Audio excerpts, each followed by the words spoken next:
Hai teman-teman, kita jumpa lagi di channel YouTube HIKA, Hitung Fisika.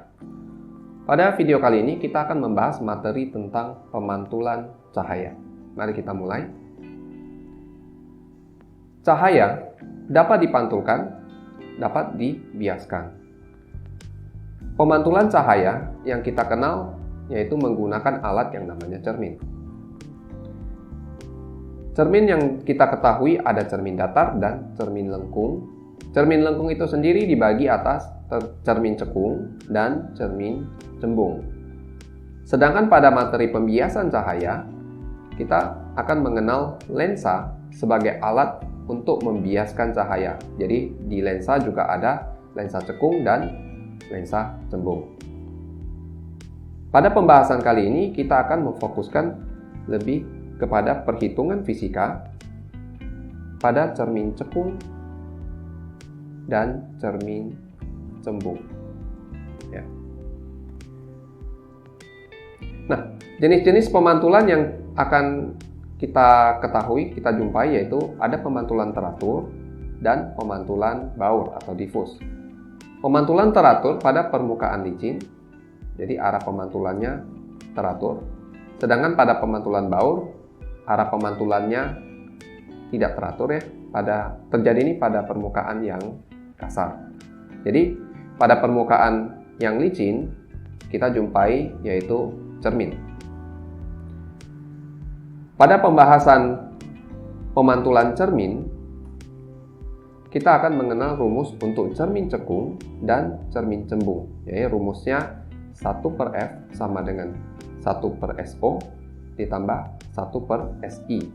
Dan rumus perbesaran bayangan yaitu M sama dengan SI dibagi SO, HI dibagi HO.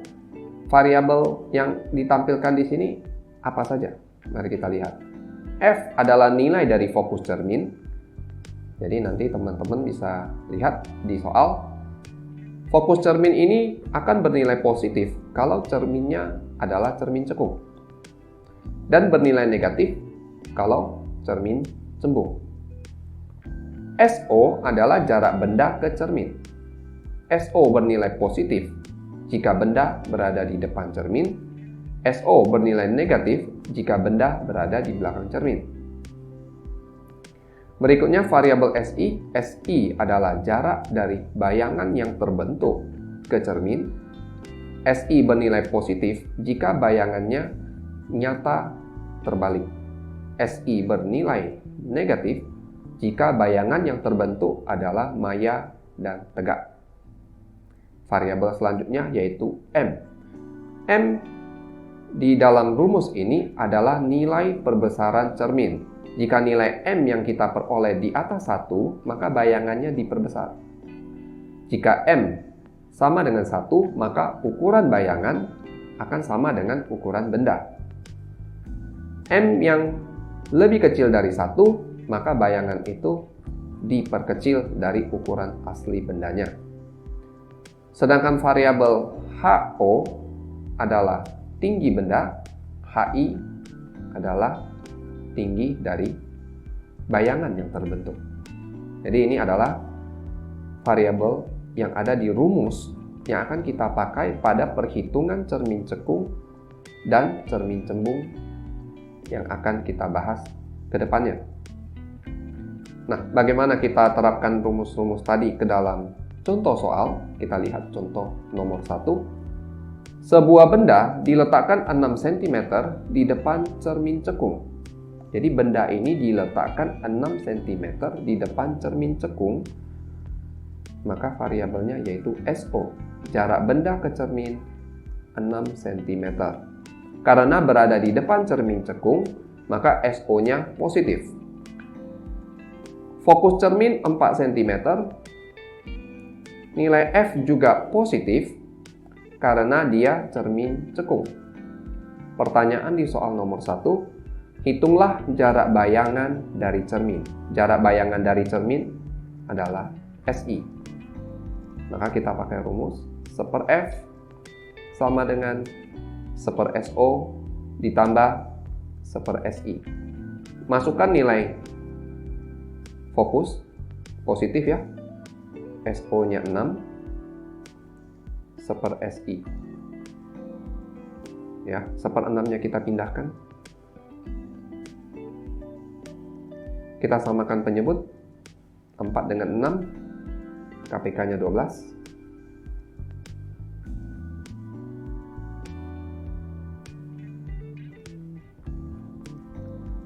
Ya.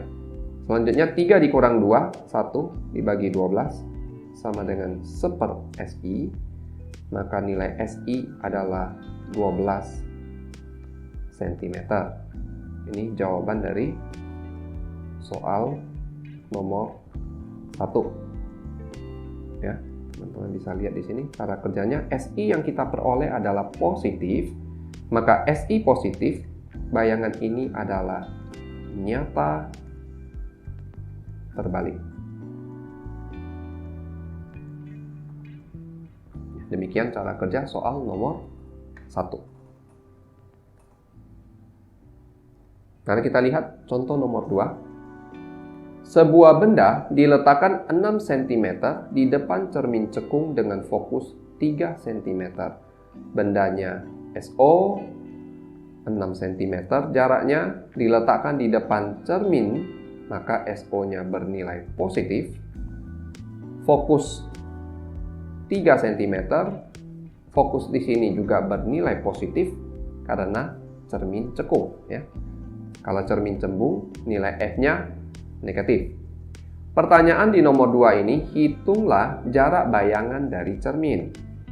Kita cari SI-nya.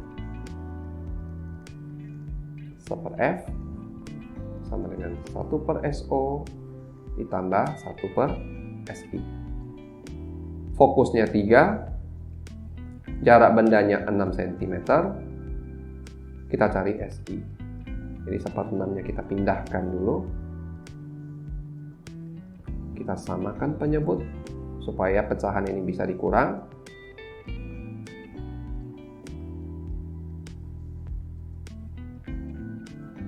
Nah, di sini 1/6 sama dengan 1/SI, maka nilai SI-nya adalah 6 cm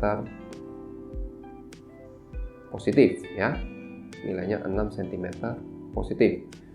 Nilai SI jika positif, maka SI positif adalah nyata, sifatnya bayangan ini nyata dan terbalik. Ya, demikian cara menjawab soal nomor 2. Kita lanjut dengan soal berikutnya. Pertanyaan nomor 3. Sebuah benda diletakkan 6 cm di depan cermin cekung. Masih cermin cekung ya. Jarak bendanya 6 cm. Nah, di sini fokus cermin adalah 12 cm. Nilai F positif karena masih cermin cekung. Ya. Jika tinggi benda 2 cm, tinggi itu H, tinggi benda HO ya. 2 cm. Pertanyaan, hitunglah tinggi bayangan HI. Nah, bagaimana kita cari HI? Pertama-tama kita cari dulu nilai dari SI, yaitu kita gunakan 1/F sama dengan 1/SO ditambah 1/SI. Fokusnya 12 cm, jarak bendanya 6 cm, positif ya. Maka di sini 1/12 dikurang 1/6, 1/SI. Kita samakan penyebut dulu di sini. KPK dari 12 dengan 6 adalah 12. Penyebutnya sudah sama, 1 dikurang 2, nilainya adalah minus 1/12, sama dengan 1/SI, maka di sini nilai SI-nya adalah minus 12 cm. Nah, kali ini kita dapat SI-nya negatif ya. SI negatif menandakan bayangan yang terbentuk adalah maya dan tegak. Berapa nilai HI? kita dapat hitung dengan SI dibagi SO sama dengan HI dibagi HO. Nah, di dalam rumus SI dibagi SO ada tanda absolut di sini ya. Teman-teman bisa lihat. SI-nya bernilai min 12. SO-nya bernilai 6. Tanda mutlak. Tanda mutlak artinya nanti kalau nilainya negatif, kita akan positifkan dia ya. HI dibagi HO 2 cm.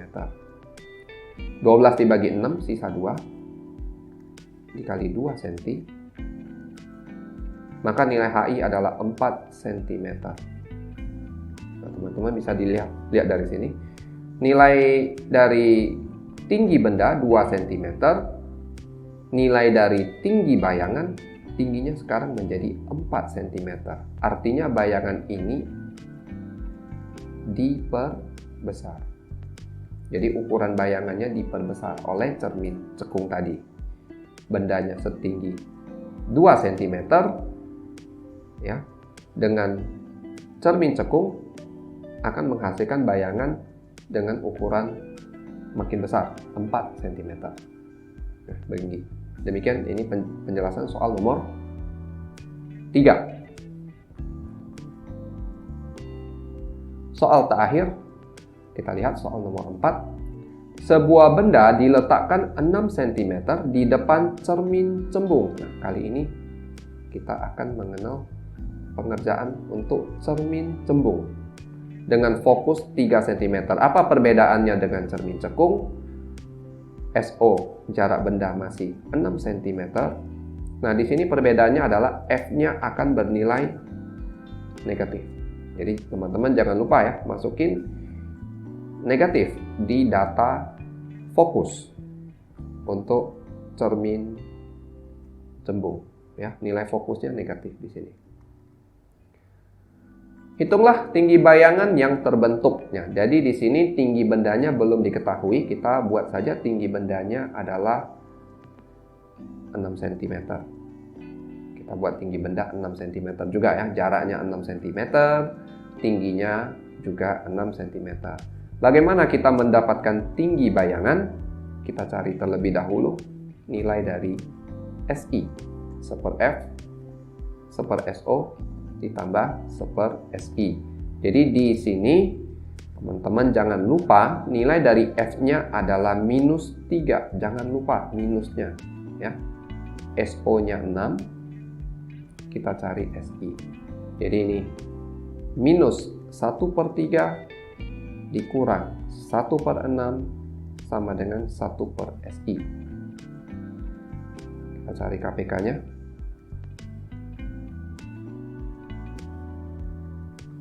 3 dengan 6, KPK-nya 6. 2, 6 dengan 1. Min 2 dikurang 1 akan menjadi -3 dibagi 6 sama dengan 1/SI min 3 SI. Kita kali silang di sini 6, maka SI-nya bernilai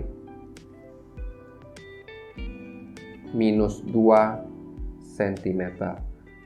SI yang bernilai negatif artinya bayangan ini maya dan tegak.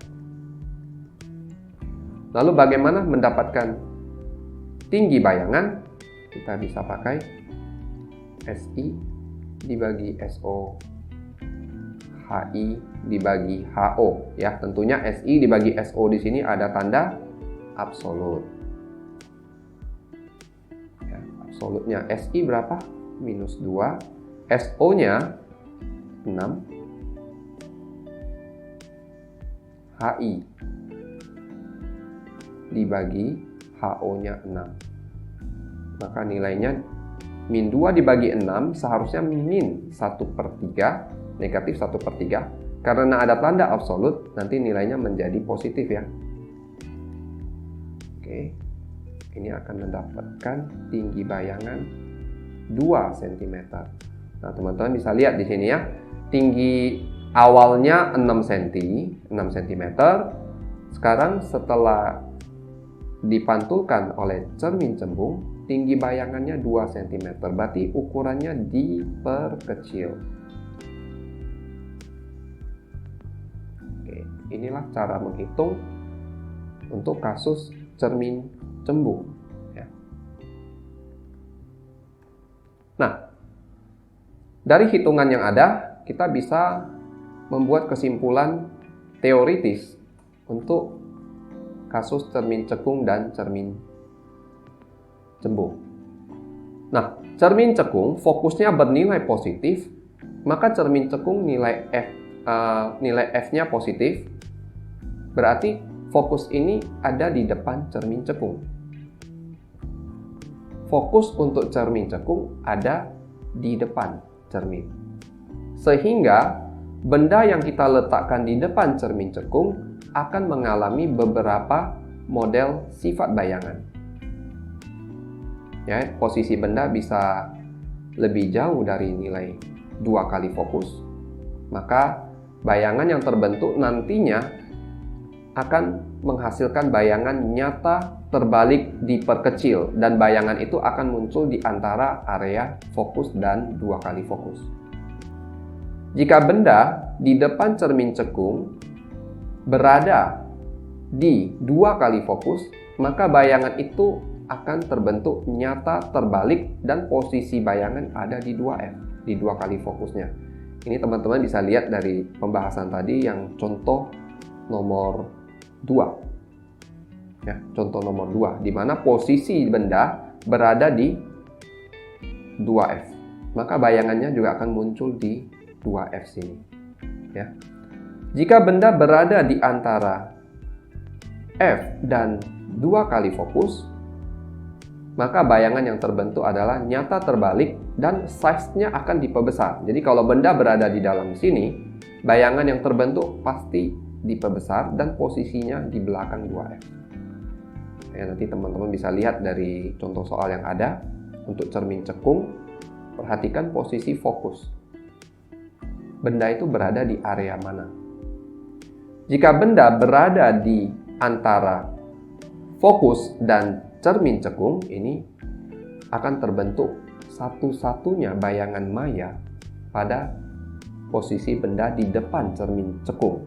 Akan terbentuk satu-satunya bayangan maya. Dan ukurannya diperbesar. Ini bisa terlihat dari contoh yang tadi kita bahas pada contoh soal nomor 3. Ya, nanti ini bisa dilihat bayangan dari soal nomor 3 itu adalah maya dan tegak. Size-nya juga diperbesar. Oke. Sedangkan untuk cermin cembung, benda itu pasti diletakkan di depan cermin, ya. Tidak pernah benda diletakkan dalam prakteknya kita diletakkan di belakang cermin, itu nggak terlihat bayangan. Jadi untuk bayangan cermin cembung akan terbentuk bayangan maya, tegak, dan diperkecil. Contoh dari cermin cembung bisa kita lihat dari penggunaan kaca spion mobil. Ya, ukuran mobil yang besar terlihat di dalam cermin cembung ukurannya kecil. Jadi ukurannya maya, tegak, dan diperkecil. Jadi dari hitungan yang dibahas dengan teori sifat bayangan bisa teman-teman padukan untuk mendapatkan jawaban yang kita inginkan. Ya. Oke, sekian pembahasan materi kita tentang pemantulan cahaya pada hitungan fisika tentang cermin cekung dan cermin cembung. Semoga video kali ini bermanfaat untuk teman-teman. Silakan like dan subscribe untuk mengupdate video kita selanjutnya. Kita jumpa lagi di video Hika berikutnya. Salam Hika, sampai jumpa. Bye.